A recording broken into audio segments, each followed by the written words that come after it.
Olá, eu sou Marcelo Viteriti, esse é o meu canal Toque de Batera.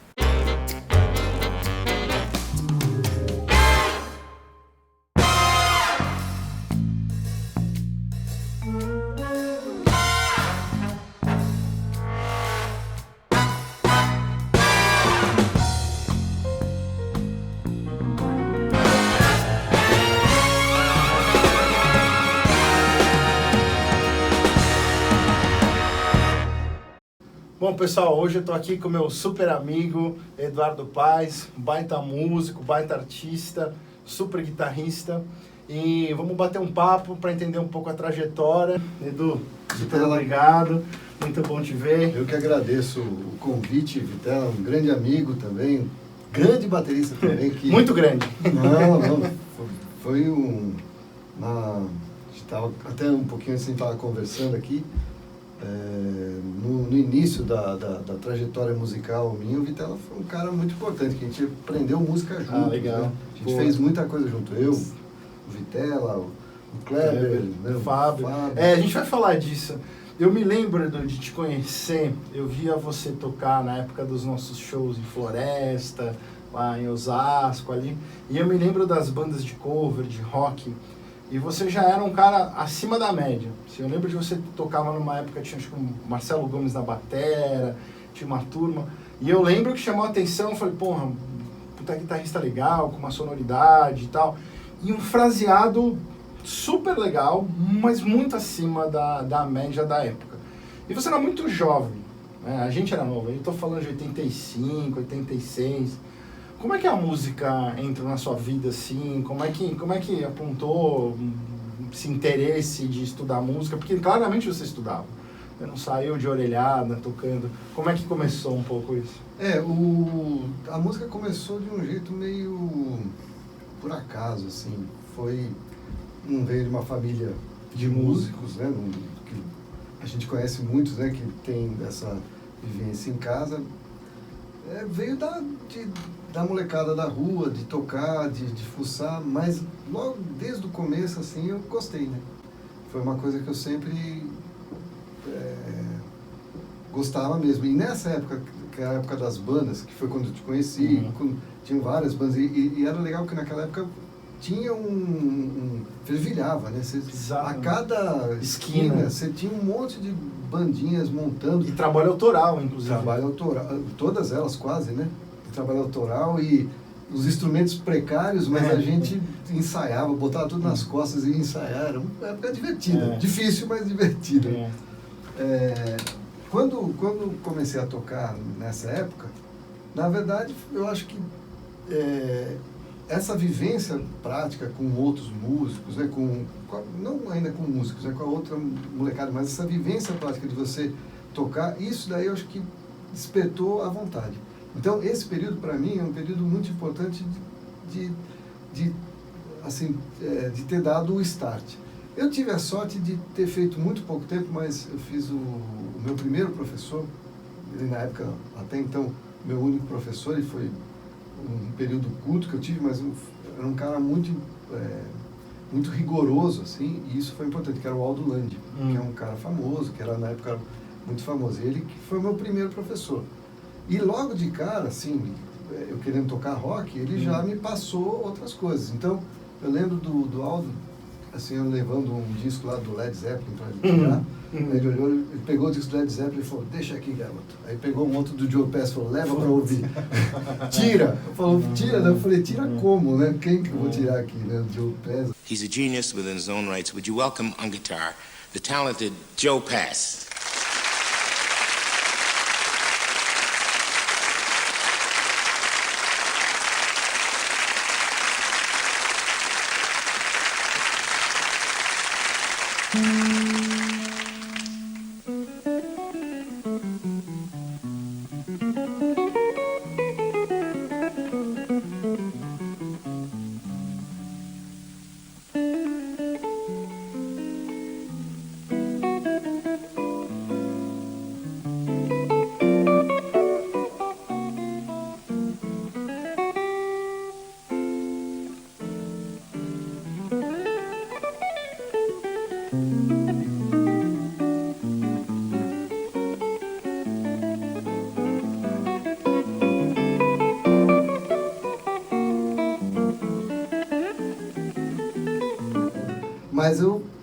Mas eu tinha uma coisa que era essa, a gente acreditava, né?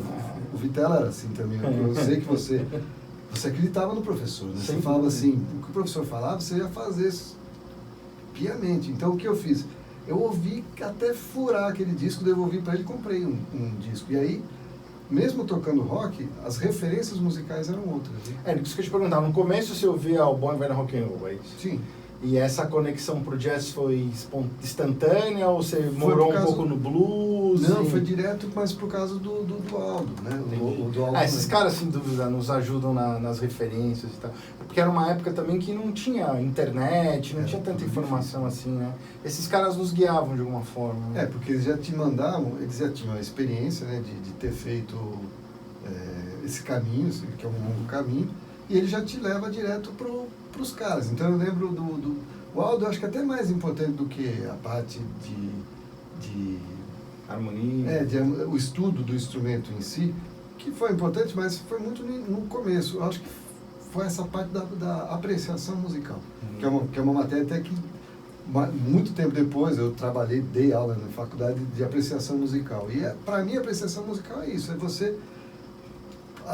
porque assim como a gente aprende a falar bem ouvindo pessoas falarem bem, você aprende a tocar bem ouvindo pessoas tocando bem. É basicamente isso. E você tinha quantos anos nessa época que você começou? Tinha 14, né? Foi quando apareceu, pintou na minha... Então veio Joe Pass, né, de guitarra, aí veio o Hermeto Pascoal, que depois abriu as portas para a música brasileira, que daí foi quando eu te conheci também, que a gente queria ser... abriu um universo, né? A gente queria ser... Todo mundo queria fazer o som do Hermeto, exatamente. Né? E a gente fez algumas coisas. Bom tempo, né? Que todo mundo queria fazer o som do Hermeto. Exatamente. Aí aí Pat Metheny, né?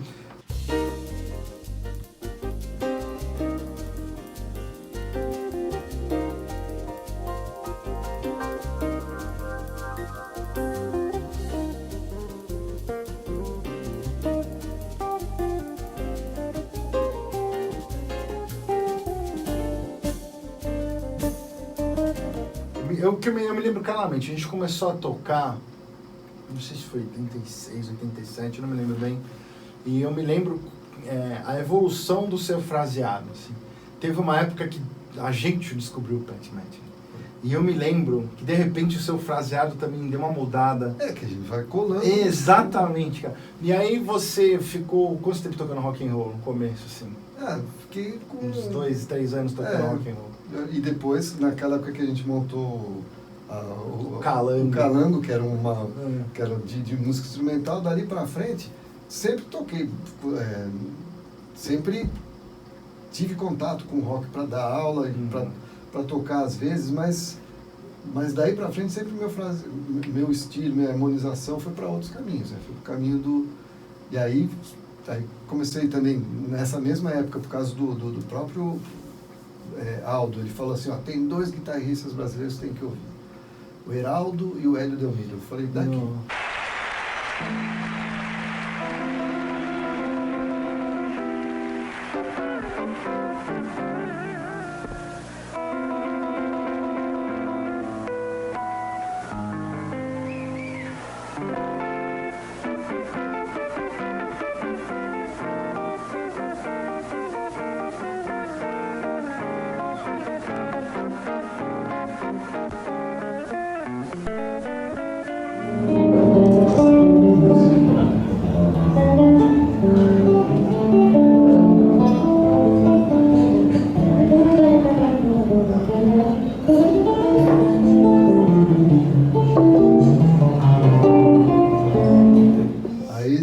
Daí também já começa a abrir, né, que é um jeito brasileiro de tocar guitarra, principalmente do Heraldo. Exatamente. O Hélio tem um fraseado bem jazzístico, embora a música brasileira também ali, a condução de samba dele Mas eu me lembro você teve uma época que uma das coisas que eu lembro que você tinha, além do fraseado, você tinha uma paletada muito limpa. E uma das coisas que você começou a usar era a ligadura, essas coisas eram um recurso, mas eu lembro de você paletar todas as notas. Então eu me lembro que mesmo quando não tinha uma velocidade muito grande, tinha a questão da paletada. E você falava muito do Almir Stockler, o alemão que tocou no Medusa, se não me engano. Agora você me lembrou um negócio que é verdade. Nessa época, O alemão era muito importante, o alemão tinha coisa palhetada. E hoje em dia eu não uso mais palheta, né? Eu sou um guitarrista que abandonou a palheta. Já faz tempo que você abandonou? Faz um tempo já.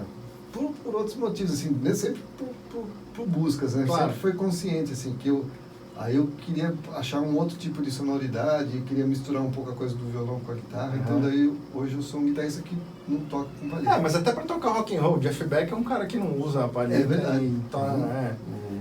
Mas eu me lembro, a gente já chegou a assistir um show do Medusa, não sei se vocês se lembram, não era Blue Note, eu não me lembro, tinha uma casa que abriu durante pouco tempo, e eu me lembro que você falava tanto... Que a gente foi lá. A gente foi assistir realmente, a paletada do alemão era um negócio impressionante. E na época eu fiquei colando nessa coisa da paletada, de atacar todas as notas. O Heraldo também tem a coisa da paletada muito, muito firme, né? Só que aí o Eldomiro toca com o dedo. E aí eu comecei... O Eldomiro também foi referência, né, cara? E aí eu falei assim, aí eu começava... É gozado, né? Porque daí eu falo assim, mas eu gosto desse caminho aqui, dessa coisa do violão, né? Da guitarra com o violão meio misturado, a harmonia... Porque com os dedos, aí você tem a coisa do... Quando você faz, tocar em... Teve uma época que quando eu resolvi mudar mesmo, abandonar a palheta, é que eu estava... Uma época que eu estava tocando muito em trio. Guitarra, bateria e baixo. E aí tem muita coisa de solo, assim, que você vai fazer, de exposição. Harmonia em blocos. De harmonia, que com o dedo é muito...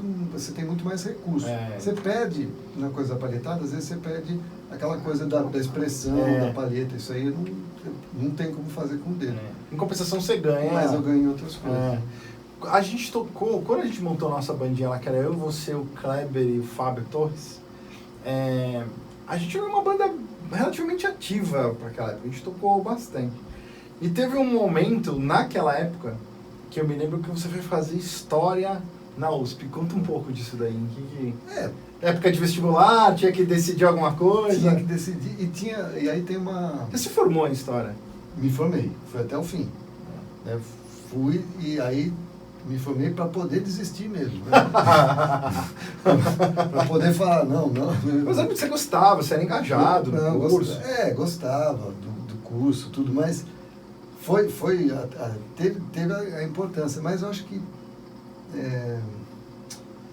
foi numa época que daí a gente começou a tocar, eu comecei a tocar à noite também, né? Comecei a fazer, até por causa do Robertinho, que foi ser professor, que daí ele me indicou um trabalho, daí eu conheci uns músicos que me levaram para... Daí eu comecei a tocar bastante, assim, em bares. Na época a gente tocava nos bares, né? E eu fiquei fixo no Café Paris, né? Legal. E aí eu tocava fixo. O Kleber, acho que chegou na época, que é um amigo nosso também da época, baixista, Kleber Costa, que lançou um CD recentemente.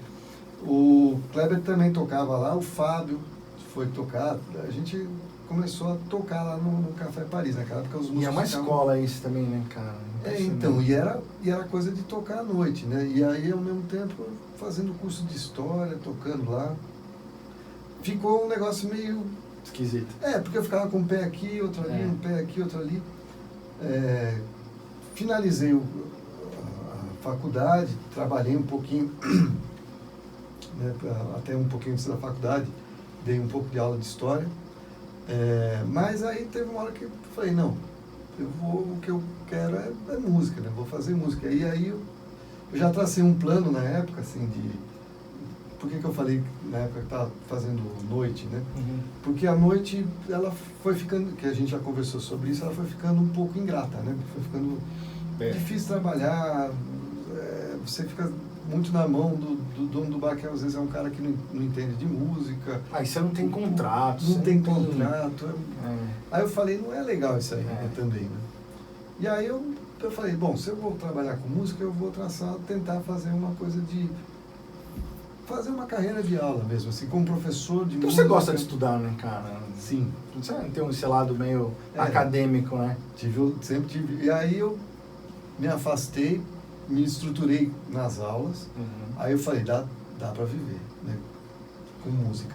Me estruturei e aí comecei o projeto de estudar, de fazer a faculdade de música, depois fiz o mestrado e Eu pergunto para muito músico profissional como você, assim, como que surgiu, como que deu esse estalo, né, de assumir e falar, bom, eu vou ser músico profissional, no Brasil ainda mais nessa abordagem de música instrumental brasileira, aonde que te deu esse, ou alguns me respondem e falam, olha, não teve, eu fui dragado, quando eu vi eu já estava lá. Foi um processo meio natural ou foi uma coisa assim que você teve que pensar, decidir? O que foi, Vitela? Teve na época, eu lembro claramente assim a hora que eu decidi. Quando estava trabalhando numa dessas coisas, até foi um trabalho que eu fui fazer com o Fábio Torres. A gente foi fazer um trabalho lá acompanhar uns cantores na temporada lá em Campos do Jordão. Aí você tem aquela vivência, né? Na guitarra era eu, o piano era o Fábio, aí baterista era um baterista que chamava Adriano Busco, chama ainda, né? E no baixo era o Paulinho, né? Que era o Paulo Puccini. Paulo Puccini já morreu. Aí a gente fazendo lá... Instrumental? Não, acompanhando cantor. Mas era inverno lá, a gente ficou acho que 2 semanas tocando. Aí, de repente, eu estava lá terminando a faculdade de História, tinha acabado de terminar. Aí a gente fica 2 temporadas tocando, falando de música. Ou seja, paraíso. Eu falei assim, quando eu voltei, eu falei, é difícil, sempre é difícil. Mas eu não conseguia mais, não é que eu já tinha tentado, mas eu não conseguia mais me ver longe disso. E aí... É um chamado, né? Daí eu falei assim, eu tenho que dar um jeito de viver disso. Aí a forma cada um vai achando sua forma, não existe uma fórmula fixa, mas a que eu consegui foi essa de dar aula, né, de trabalhar com aula. E como eu queria dar aula com coisas legais, assim, daí eu falei, então, né, e ser um professor mais destacado, que pudesse dar aula de várias coisas, aí eu fui buscar formação mesmo, assim, fui estudar profundamente. Então, fui fazer faculdade, Você fez faculdade de música? Fiz faculdade de música. Você fez lá no Santa Marcelina? Não, fiz na FITO. E depois, eu fiz tão bem a faculdade, quer dizer, eu era tão dedicado, fiz tão bem nesse sentido de levar a sério. De levar a sério, porque eu já era... Você gosta de estudar, eu te conheço. E fora isso, eu sabia que aquilo lá eu tinha que me agarrar, né? Juntou ao útil ao agradável, assim. Aí logo depois eu fui chamado para dar aula na FITO. Poxa, né? Já é mais um... Daí eu dei aula no conservatório e a coordenadora da faculdade foi minha professora na faculdade, né? Que era da FAC-FITO.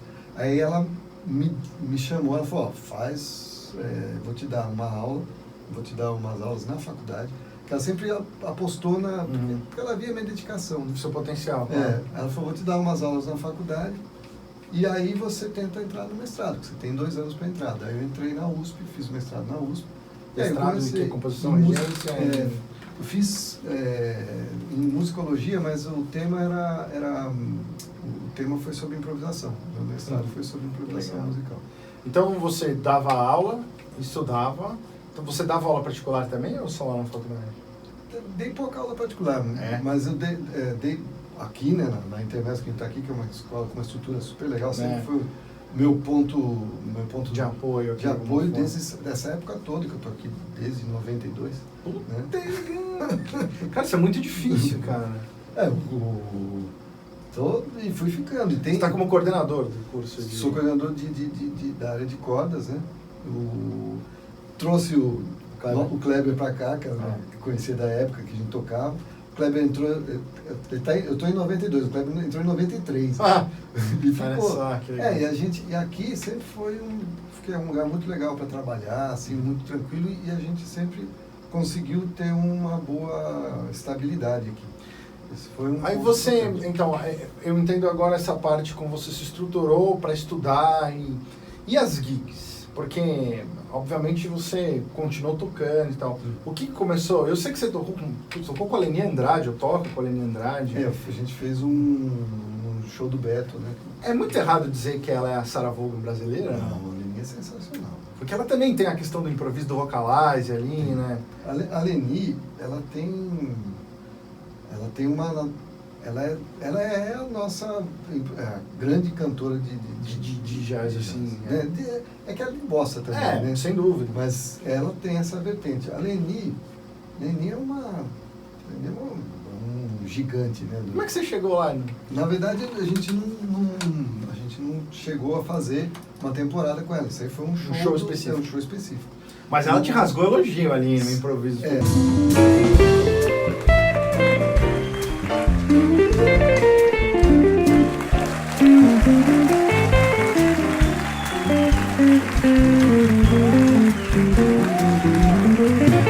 Eu toco esta guitarra, gosto dessa guitarra tanto.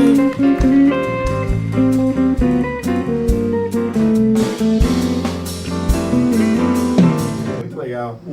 A Leni, então, a gente teve uma empatia muito grande entre eu e a Leni, assim, e o Beto Bertrand também, que foi ela até, a gente saindo naquele show lá, tinha uma história assim, ela falou, a gente podia fazer um trabalho, alguma coisa, mas não rolou, mas Você toca com muita gente interessante, muita gente boa. Os trabalhos, eu acho que tem a ver com os contatos que você vai fazendo ao longo e das coisas que você conhece. Então, a primeira gig, assim, que você ficou impressionado, que te marcou, assim,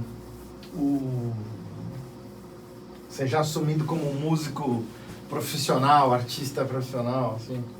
Teve tanta coisa. Eu cheguei a fazer uma que eu gostei, mas aí não foi gig, uma que eu gostei muito de fazer, aí não foi exatamente tocar. E acho que foi também logo lá atrás, e foi uma que foi marcante para mim, foi ter trabalhado com jingle, gravando jingle com um maestro, um arranjador, que era o Vitché. Que legal. Né? Eu peguei, na verdade, eu peguei um período curto. É um mercado interessante, né? Na época era muito interessante. Paga bem, né? Na época eram outros tempos, né? Na época, os processos eram muito mais longos, muito mais demorados do que hoje em dia. Então, dependia muito menos das máquinas, né? Muito menos. Então ele ligava, primeiro para você achar, né, recado, né? Porque você não estava em casa. Aí tinha um recado, você pegava o recado, você ligava pro... Imagina que era esse negócio, né? Imagina, o cara, para ele ligar para você e para você responder para ele, era um dia. Na melhor das hipóteses. Aí ele falava, vai ter aqui um job, um jingle para fazer. Então você ia lá e você fazia uma coisa que chamavam de prova. A prova era a gravação mais ou menos do jingle. Então ele falava, traz o violão, traz não sei o que lá. Ele ligava, né? O Vitché mesmo que ligava. Quer dizer, era secretário, depois passava para ele. Aí ele falava, Edu, eu quero uma gravação, uma onda assim, eu quero uma onda Willie Nelson. Aí naquela época não tinha internet. Não é óbvio, você tinha que buscar suas referências. Quem é Willie Nelson, né? Aí pegava no celular, você conhece, já ouviu falar em Willie Nelson? Você tem um disco do Willie Nelson, você ia ter que arranjar alguém, ouvir. Então, aí você ouvia para entender qual que era a onda. E por isso que para mim foi muito marcante essa época, porque era uma época que você... Para buscar novas referências, né? Você buscava sempre, porque cada jingle era uma abordagem. Aí você ia lá, você gravava uma prova, né? Você ganhava para essa prova. Aí o cara ia lá, né? O cara falou, não é nada disso, tal. Você grava, às vezes podia acontecer de, temos que refazer, porque ele não quis. Você fazia outra prova, ganhava, né? Mandava, todo esse processo muito lento. Aí fala assim, foi aprovado. Vem fazer a gravação real mesmo. A gravação real era um cachê. Então você compunha... Não, na verdade a gente só gravava, né? Quem compunha era o Vitché. O Vitché, ele criava o jingle e você executava na abordagem que ele pedia. Na abordagem que ele pedia. Ele falava assim, eu quero uma guitarra, vai ter um distorcinho. Eu quero exatamente. Ele pediu assim, eu quero uma guitarra grunge. Aí eu falei, beleza, né? Aí cheguei lá com... E aí você tinha que buscar os timbres. As referências. Aí cheguei e ele falou, não é grunge. Aí ele ficou bravo assim comigo, ele falou, Edu, não quero, você tá muito Joy Pass. Eu quero... Que bom, muita elogio. Eu quero grunge. Eu quero Nirvana. Mas ele tinha razão, na verdade. Claro. Eu tava fora do contexto. Mas e aí, de jingles? E aí, sempre trabalhando assim, fazendo, às vezes, gravação de disco, né? Às vezes fazendo um arranjo aqui, outro ali. E aí... E tocando muito na noite também. Assim, tocando bastante. Né? Mas, ao mesmo tempo, muito focado nessa coisa da formação acadêmica. E aí, por alguns períodos, a gente fica mais afastado desse meio. Quando eu me formei, né, porque aí para fazer o mestrado, na época da faculdade, assim, finalizando a faculdade, entrando no mestrado e dando aula na faculdade, a gente se afasta um pouco das gigs. Você pega algumas gigs. Você fica um pouco mais seletivo. Você fica seletivo até por necessidade, claro. né? Porque você tocar até as 3 da manhã e depois no dia seguinte dar aula às 7 da manhã fica mais... Né? Faculdade de música é de manhã. Olha, que contrassenso, né? Não poderia, nunca. Mas aí, terminando o mestrado, eu engatei uma parceria muito boa com o Beto. Bertrand. O pai dele era o Cláudio Bertrand, que foi baixista do Medusa, que tocava com o alemão. E o Kleber fez aula com o Cláudio, uma época, eu me lembro disso. E sobrinho do Zé Roberto Bertrand, que era do Azimuth, e o arranjador daquele disco maravilhoso da Sarah Vaughan, que é o Som Brasileiro da Sarah Vaughan. Nossa, esse disco obrigatório, né? Nossa, sensacional. Esse eu furei de ouvir. É. Aí, por que foi uma parceria imediata assim, com o Beto? Muito engraçado, né? Porque as referências musicais nossas, né, minha, do Beto, sua, do Kleber, do Fábio, eram todas as mesmas. Então, quando eu sentei para tocar a primeira vez com o Beto, era uma coisa só. Porque a gente ouviu os mesmos pianistas, os mesmos guitarristas, os mesmos arranjadores. E você já estava, acho que, num grau, como eu disse, quando a gente começou a tocar Ronaldo Moleque, você já tinha uma super identidade, uma personalidade, e o improviso, a gente fazia umas loucuras, né, nas nossas músicas no Calango lá, de ficar improvisando e tal, e o seu improviso nunca foi uma coisa amassante, nunca foi uma coisa de escala, sempre teve alma ali no improviso, sempre teve mas sem dúvida. E acho que depois desse tempo, com todo o estudo e toda a experiência, acho que você já deve ter chegado lá com um arsenal, né, com uma formação. Eu espero que sim. Pô, sem dúvida, cara. Mas o que rolou de imediato foi a simpatia musical, porque as referências eram as mesmas. E quando ele chamou para fazer esse show, que depois a Leni... Você tinha quantos anos ainda? No show? Não, quando você foi falar. Sua primeira interação com o Beto? Não faz muito tempo, não. Faz pouco tempo, faz... 4, 5 anos? Acho que uns 6 anos que a gente começou a tocar junto. Assim, mas é que foi por acaso. A gente teve num primeiro contato que a gente foi fazer, ele fluiu. Foi meio de improviso, assim. E aí já rolou a química, porque... E aí, desde então, a gente tem tido uma parceria mais constante. Eu estou fazendo trabalho com outros músicos também, mas com maior regularidade com o Beto, né? Que a gente fez. O trabalho do Beto é um trabalho próprio ou ele mistura com o trabalho do... O Beto tem tudo, né? Ele tem os discos dele, né? Esse DVD específico que depois daí eu toquei com a Leni, daí veio com o Ed Mota também, né? Que participou do DVD. Esse aí foi um trabalho de resgate da história da família, na verdade do Cláudio Bertrand e do Zé Roberto Bertrand. E aí, por que ele me chamou para fazer esse trabalho? Eu acho, né? Eu não perguntei para ele, mas por que ele me chamou? Porque, na verdade, aquele som, que era o som do Medusa... Era a nossa referência. Era o que a gente ouvia quando era moleque e assistia o show dos caras. Eu tinha 30 anos nas costas daquele som. Então, aí quando chegava para fazer as músicas, a gente... Porque ele não chamou direto, ele chamou... Primeiro começou com um documentário, a gente fez um lance, que era aí veio o Zóio, né? Que é um cara também... foi aluno do Cláudio Bertrand, um grande baixista que também a gente tocava junto, por muitas, fez alguns trabalhos juntos.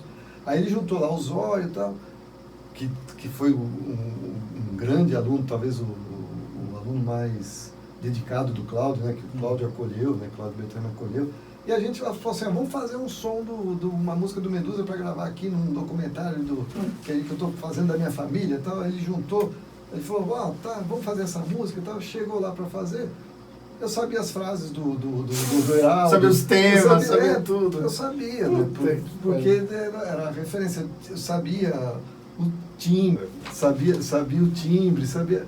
E aí ele me chamou para fazer esse trabalho maior, né? Então esse é um trabalho do... Desculpa te cortar, mas sabe o que eu lembrei? Quando a gente gravou várias vezes com a nossa bandinha de jazz lá, o Color. Sim.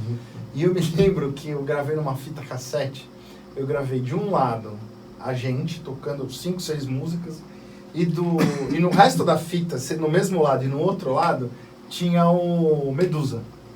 E aí eu fazia cursinho e eu joguei na mão da galera. Você deve se lembrar disso. Que foi uma época que a gente tocava no Café Pedaço, que era do lado do Bexiga. E os professores do cursinho e uma galera. E eu me lembro que eu deixei a fita com os professores, aí me chamaram na sala dos professores para me dar os parabéns. Falaram, meu, isso aqui é maravilhoso. E eles estavam ouvindo o Medusa. Que eles ouviram um pouco, mas eu acho que eu esqueci de avisar, olha, são só 6 músicas aqui. Genial. Eles falaram, mas isso é genial. Eu falei, não, mas isso assim, mas já era. Aí a gente ficou com uma fama absurda. Ou como os caras tocam. Maduro, né? Mas eu me lembro, a gente ia tocar num Café Pedaço, e o professor de biologia, professor de história, era uma galera. E tem um negócio que a gente viveu, que é uma coisa muito importante, que é essa coisa coletiva, do aprendizado coletivo. Exatamente. A gente não tinha o acesso que tem hoje. Hoje é Sim. muito, claro, você tem um mundo, você clica aqui, você tem tudo. Exatamente. Mas a gente tinha uma coisa que eu acho que tem a ver, sabe o que me lembra, eu vendo depois, assim, Clube da Esquina. Aquela coisa do cara, compôs uma música, o cara descobriu um acorde e mostra para o outro assimila aquele acorde, a gente tinha isso, a gente ia trocando informação. A gente aprendeu junto, sem dúvida. A gente aprendeu muita coisa junto na época. E eu lembro também que isso chamava atenção, porque a gente ficava enfurnado na casa do Fábio. Exatamente. Né? Ficava enfurnado. Na sua casa também, a gente fez algumas na minha casa lá. também. A gente fica na sua. Teve uma época em casa. A gente ficava enfurnado, a gente ficava horas e horas ensaiando, compondo, aprendendo... Praticando improviso. Aí o Fábio veio com umas coisas de compassos compostos, lembra? Lembro! Eu me lembro muito bem, uma das primeiras músicas, eu me lembro que o Fábio trouxe um tema que era em 13/8. Sim. E a música chamava O 13.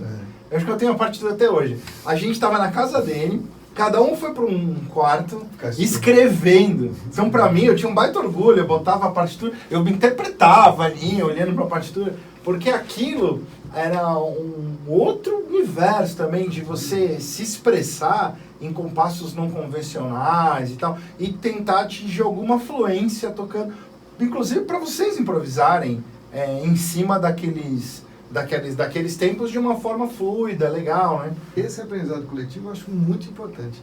E acho que é uma coisa que não pode se perder hoje em dia. Que as pessoas... Eles não estão perdendo. A garotada lá na FAN tem um grupo muito unido, uma molecada muito boa, né, assim, e eles têm essa coisa. Eu falei essa semana para eles, que eu vejo neles aquilo que a gente tinha. De um aprender com o outro e de ficar... Eu vi, você postou no Facebook um grupo de alunos fazendo um som super legal, um jazz brazuca, um samba ali, que hoje em dia, eu não sou saudosista, mas é muito difícil ver, né? Assim, difícil. Acho que tem um grupo, acho que tem grupos isolados e tal, mas não é mainstream, né? A gente estava conversando antes, eu acho que teve uma época, o Sanja era uma baita referência. Tinha o festival Free Jazz Festival, que era um negócio, ingressos caríssimos, era super disputado. Eu me lembro de ver, puxa, esse é um assunto que eu queria abordar contigo. Você toca com uma das minhas ídolas, que é a Vera Figueiredo. Eu me lembro de ver a Vera tocando com o Cali. E a Vera tinha uma banda, eu não me lembro o nome, que era uma coisa caribenha, assim, tinha uns metais. E naquela época, eu tô falando de 85, 86, ver músicos brasileiros, mulheres, né? A gente nem tava... Né? Era muito difícil ver a mulherada empoderada lá fazendo um puta sonho, uma quebradeira, um swing. Como é que você foi parar e tocar com ela? A Vera foi num desses projetos, dos vários projetos que eu estou fazendo de parceria com o Beto. E a Vera entrou nesse som e a Vera trouxe... A Vera é muito legal tocar com ela. Isso que eu te perguntar, eu vejo ela, a Lilian Carmona. A Lilian Carmona eu vejo muito tocando jazz mais tradicional, assim. A Vera eu vejo ela, não sei se a Lilian é também, mas a Vera me parece muito versátil. Então, toca na televisão, com uma banda de TV, e toca fusion e tal. A Vera é muito legal tocar com ela. E o que eu senti, assim, quando desde o primeiro ensaio, assim, Que aí começou a tocar, você sente ela fazendo isso aqui, ó, quando você está improvisando. Ela te conduz. Ela te empurra. Ela empurra porque ela preenche o som, ela tem uma coisa da sutileza de preencher o som. Ao mesmo tempo ela tem a coisa da técnica do fusion, né? O som dela é para fora, mas quando tem que swingar, recolher e swingar, ela swinga. Então a Vera é uma baterista, assim, não tem o que falar, né? É uma super referência. É uma referência, é uma grande professora, né? É uma grande mobilizadora, assim, da bateria. Ela faz um monte de coisa, ela é super engajada. Ela foi uma das responsáveis, se não me engano, a trazer o Dave Weckl pro Brasil. Ela tem o Instituto Vera Figueiredo, que faz coisas super legais. Acabou de traduzir um método da Berkeley, né, de bateria. Então ela tá sempre... Ela tem essa característica de estar sempre nesse... Que bateras legais, assim, que você tocou que vale a pena citar? Sim, com a Vera, o Giba, né? O Giba Faveri, né? Foi meu professor também. O Giba também é outro que... Vários, tem um que eu gosto muito também de tocar por causa do swing, o Cláudio Vecchiato. O Lelo, né? O Lelo Teixeira? O Lelo Isaac. O Lelo tem uma coisa assim às vezes a gente... já toquei com o Lelo, não em trabalhos menores assim, mas sempre som para fora. Tem muita gente boa. Projetos de futuro, Edu, e aí?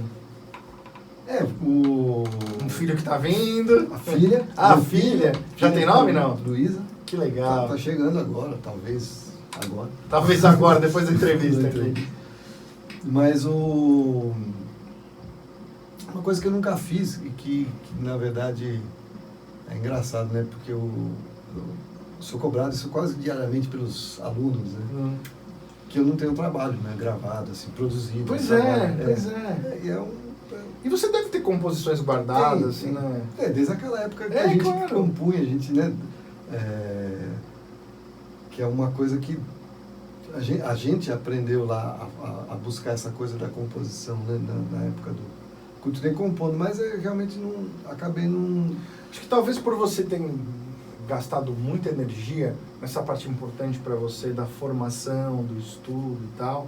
Talvez isso é um time consume, né? Porque não só para você se preparar, como para dar aula, porque como eu te conheço, certamente você não vai dar aula nas coxas, né? Tem muito conteúdo, você deve se preparar e tal.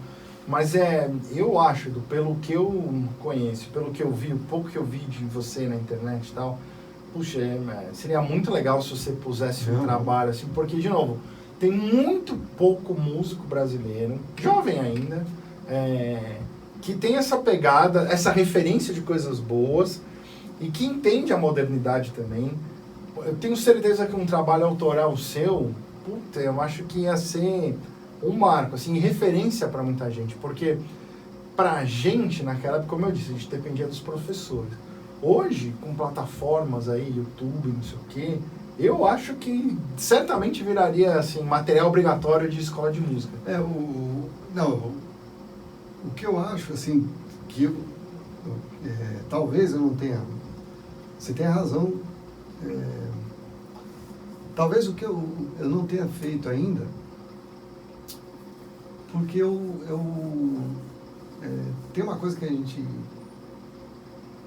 tem que tomar cuidado, que é a coisa de você querer fazer algo muito perfeito, assim, que ele não existe. Sem dúvida. Né? Então... É sempre uma obra inacabada, né? Aí eu vi as minhas composições e falava, não, mas ainda não está maduro. Que na verdade talvez seja até uma desculpa para não fazer, para não dar a cara para bater. Que eu sempre tive uma característica de ser meio fora das mídias. Do mainstream. Sempre fui mais tímido, low profile. Que não é bom, né? Mas eu acho o seguinte, Edu, todas as vezes que eu vi você tocar, essa timidez vai pro saco. Não, sim, tem um fraseado. Por isso que eu insisto, eu acho que você tem um negócio, cara, de improviso, as frases, a abordagem. Isso é muito acima da média e do que as pessoas estão acostumadas a ouvir. Então, mas é verdade, não é à toa que a Leni faz um elogio pra você ao vivo ali, puta de um fraseado, que é uma coisa difícil de você ver hoje. Se eu pegar um violão pra você, toca. Não, certamente não é uma coisa que enfadonha, que depois de 10, 15 minutos você fala, puta, encheu o saco. E você tem, assim, já um projetinho, dá pra falar em data? Ainda não? Não, dá, mas eu tenho uma promessa, né? Que eu tenho pra mim mesmo. Pra você mesmo. Que eu acho que, passado assim essa primeira fase Da Luísa que da tá Luísa, chegando. tá chegando. Mas acho que em breve, eu vou até aproveitar que aqui tem uma Tem uma estrutura história pra falar, né? de gravar umas coisas ao vivo, assim, eu já tô desengavetando as coisas. Puta, que legal, e vou né? botar a cara para bater, porque é o mínimo que eu tenho que fazer depois desses anos todos. Exatamente. Me fala uma coisa, falando agora de instrumentos. Assim, tenho alguns amigos guitarristas que seguem um canal e todo músico tem uma relação especial com o seu instrumento. O que mudou? Pelo que eu vi, guitarra super limpa, né? Então, que guitarra você usa? Que tipo de amplificador? O que você pode falar sobre o seu equipamento? O que eu tenho usado agora, guitarra, depende da formação, né? Eu tenho duas guitarras. Tem uma Gibson 165, que é a 175 com um captador só, né? E é mais bojudona, assim. Essa mais grave, né? E ela é totalmente acústica, né? Então, essa guitarra depende da formação. Se eu vou tocar um som mais para fora, ela já não aguenta porque ela começa a reverberar. Eu precisaria de mais muito volume. Perfeito. Mas ela é a que eu mais gosto de tocar porque ela tem mais esse timbre mais doce, assim, mais doce, mais aveludado e o timbre limpo dela é mais bonito e tem uma coisa de dinâmica, que você tocar fraco ou forte faz muita diferença no som com ela. Perfeito. Né? Mas quando estou numa formação maior, aí eu tenho uma Ibanez Lee Ritenour.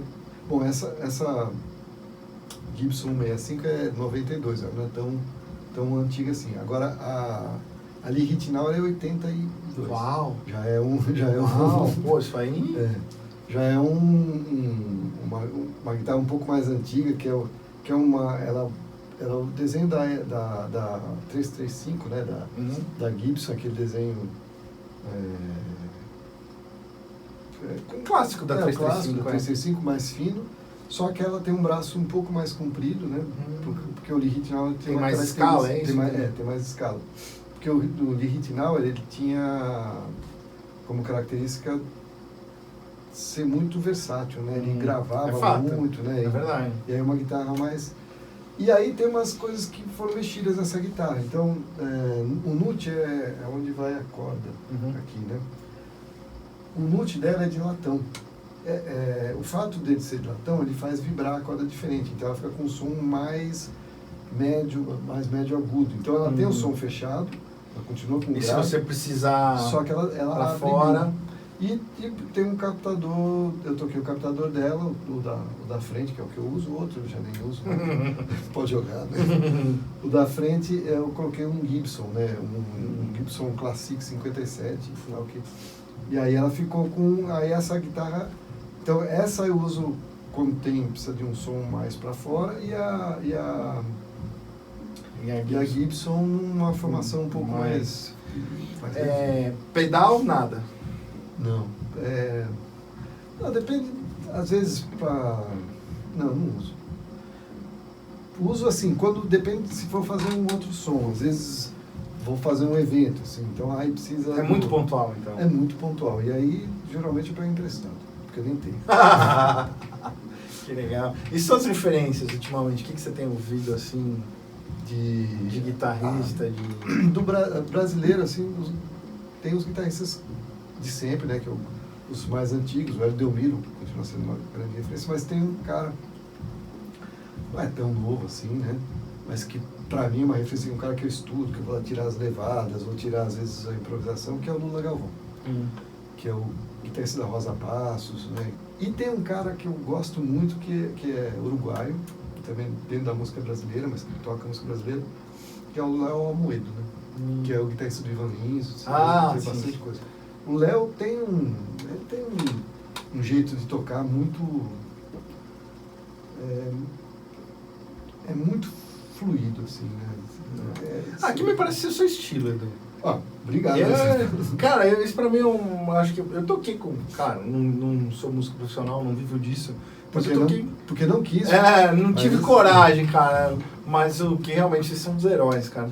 Mas eu me lembro de ter tocado com bons guitarristas e tal, mas pra mim o que eu mais admiro num guitarrista, assim, é a capacidade que o cara tem de improvisar contando uma história. Assim, você sente... Porque quando você tá na bateria, na cozinha, geralmente, se o improviso é um pouco mais frio, você se atém à estrutura da música. Então você não se atreve muito a ficar variando, porque você quer deixar o chão pro cara ali não se perder, ou tá confortável. Mas eu me lembro de fazer muita prática de banda no Souza Lima, e quando você encontrava algum outro guitarrista, assim, que o cara... É como se ele te capturasse ali no improviso, e você começa a conversar com o cara, então é meio segue o mestre, sabe? Aí ele começa a repetir, você faz uma frase, você começa a repetir junto, aí você começa a se entrosar de tal forma que meio que antecipa. Então, quando você toca com caras com a sua característica, assim, cada improviso é um improviso. Então, você também se liberta um pouco daquela estrutura rígida da música, de repetir um coro, sei lá o quê, porque o cara, ele se joga e te convida a ir junto. Isso, para quem tá tocando, é uma delícia, porque você experimenta, como se você experimentasse pratos diferentes. Você vai tocar uma vez, você come uma coisa, vai tocar de novo, come outra coisa. Isso por isso que eu falo da sua gravação, porque a gente precisa ter registrado esse tipo de coisa, de artista que tem essa capacidade de cada vez que está improvisando, porque a gente tem temas muito bonitos do cara que pensou, ele fez, como você disse, não tá bom, ele muda. Mas no improviso tem coisas maravilhosas, né? No improviso, às vezes, o cara tá imerso ali no sentimento dele e consegue colocar frases e elevar a música de um jeito. A gente tem que ter registro. Pô, fica aqui o meu incentivo. Queremos o CD do Edu, cara. Puta, que legal, Edu. E tem uma coisa sobre isso aí que eu sempre falo, que acho que talvez o mais importante, assim, quando você vai improvisar, que eu acho que é o... Isso é uma boa dicas para os meus amigos guitarristas que gostam de improvisar. Tem então aquela coisa, claro, você tem que estudar, tem que conhecer o campo harmônico, conhecer, né, para desenvolver o ouvido, para não perder o chorus, tem todas as coisas clássicas, mas tem um pulo do gato ali, que é assim, a hora que você perde o medo. Você não pode ter medo de se arriscar, que é o que você falou de se jogar, você tem que se jogar mesmo, porque só assim que você vai sentir a música e só assim que você vai conseguir ter um caminho pessoal e uma coisa assim, quando você se joga na música e você não tem medo, você se arrisca, você entende a música e você faz o que a música pede, que também é uma outra coisa super importante. Né? Porque você não vai criar um malabarismo seu. Não, exatamente, sem pirotecnia. Mas o que eu acho muito legal, pra mim, uma das grandes referências, eu queria tocar bateria do mesmo jeito que o Gilmour toca a guitarra. Que é outra referência. Que assim, a pausa tem um significado. Então, o que eu gosto muito, claro, eu acho que a técnica, ela é um recurso, a velocidade, tudo isso, mas a frase, pra mim, é como uma conversa. Você vomitar todo o conteúdo que você talvez seja legal, posso ficar impressionado com o grau de conhecimento, mas para aquela conversa específica não me tocou. Então eu vejo quando o cara faz uma frase, é o que você falou que a música pede. Claro, em alguns momentos o Pat Metheny faz isso, né, rápido, escapa, vai para tons paralelos, sei lá o quê, mas tem aquele momento que vem uma frase assim, né, vem um fraseado que fala, é isso que eu queria ouvir, parece, e isso é uma coisa que é o que você falou, né, eu acho que você tem que perder o medo, e eu arriscaria dizer que você tem que perder aquela obrigatoriedade de ter que impressionar pela técnica, né? Eu acho que isso vale para baterista, para todo mundo. Eu acho que esse é uma outra dica, assim, de você tocar prestando atenção na música, em fazer música, e não... você não pode ser maior do que a música, que você nunca vai ser. Você nunca vai ser. A música, exatamente. Isso é o cérebro da música. Você falou do David Gilmour, né? Então, o que eu acho importante num guitarrista como ele, assim, e que é uma coisa que eu tento buscar para mim e tento passar para os alunos, é que cada nota, ela tem uma expressão. Exato. Não é nota. Não tá largado ali porque tá na escala, então vou simplesmente jogar aqui, né? Essa é a grande técnica, não é a velocidade, é a expressividade, assim, é o cara fazer, a guitarra ela fala, né? Exato. Ela canta. É um clichê, mas o solo de guitarra de Another Brick in the Wall, pra mim, Eu o acho. ataque no bend, a pausa, puta, aquilo é genial. Eu acho. Aquilo é genial. O swing que ele tem tocando, mesmo é expressivo e swingado, assim, e cada nota tem, ela tem um valor, assim, a gente tem que aprender. É como quando você aprende tem gente que, sei lá, aprende a beber vinho, né? Que aprende a degustar o vinho. Você tem que sentir o sabor, você não tem que engolir o vinho. É, exatamente, é. A nota é a mesma coisa. Quando você está improvisando, se você cai numa nota de tensão em relação àquele acorde, experimenta aquele som, experimenta a sensação que dá, porque ela dá um gosto na boca também. Exatamente. É a mesma coisa, você